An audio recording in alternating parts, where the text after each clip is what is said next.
Hey everybody, this is Joe, aka Bars from Fit, where fitness is a lifestyle, and today we'll be going over a mango protein shake. We'll start off with mango chunks. These can either be fresh as they are here or frozen. These are a little bit less ripe than I would like. The ripe ones tend to be a little bit more sweet, have a little bit of better flavor for me, but you can use frozen mango chunks from your local grocer as well.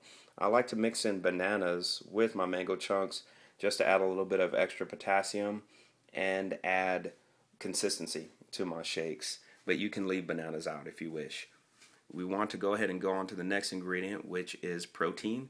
I just use Optimum Nutrition standard whey protein. You can use any protein you wish. You can use 1 or 2 scoops, whatever you need for your dietary wants. We have non-fat Greek yogurt here. What you want to use this for is for probiotics, and it also helps thicken the shake along with the bananas. Our last mandatory ingredient is going to be pineapple juice. You can use really any juice you want to. I like to use pineapple juice or maybe orange juice just to stick with the citrus family of fruits. But what you want to do is use any fruit that you wish. Be careful with the fruit. Although it's not high fructose corn syrup, fruit juice is still sugar, and you don't want to go too crazy on sugar, but it definitely does get processed a lot better, than the high fructose corn syrup and sodas and such. So, use it sparingly in moderation. I have 2 optional ingredients here that I like to use for most all of my shakes, regardless of whether it's a veggie, fruit, or a protein shake. Over here I have some spinach, freshly washed spinach, and then on this side I have some kale. I like to mix them together. You can use them exclusively. I also like to use turnip, mustard, or collard greens. The only thing I might give as a little bit of a tip here is with the spinach, since the stems are pretty thin, you can just wash and then snap them off the bottom. With the kale, except for the very tops of the stem, you want to pull them off the stems, and definitely with any of the greens, you don't want to leave the stems in. They're a little bit bitter and they add too much consistency to the shake. Since my blender's not the greatest, it won't cut those up very in a very fine fashion. My last optional ingredient is going to be chia seeds. I just have salba here, which is just black chia seeds. I like to add this to get a little bit of extra omega-3s. They're tasteless. They're good to add to pretty much, as I advertise, good to add to anything.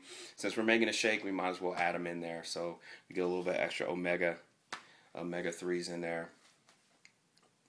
Here we have 3 optional ingredients. I always like to provide options since not everybody likes everything. If you don't like bananas, one thing I might suggest is just using some Zico or any sort of coconut water, basically. What it adds is potassium. This bottle has about as much potassium as 6 bananas in it. It doesn't taste that great to most people. It's an acquired taste, much like beer or anything like that. I like it now, but since you're adding it to a shake, you really don't have to have that acquired taste to like it. You won't even taste it since we're throwing it in there with, in my case, pineapple juice or mango. So I would suggest adding that in if you have no bananas.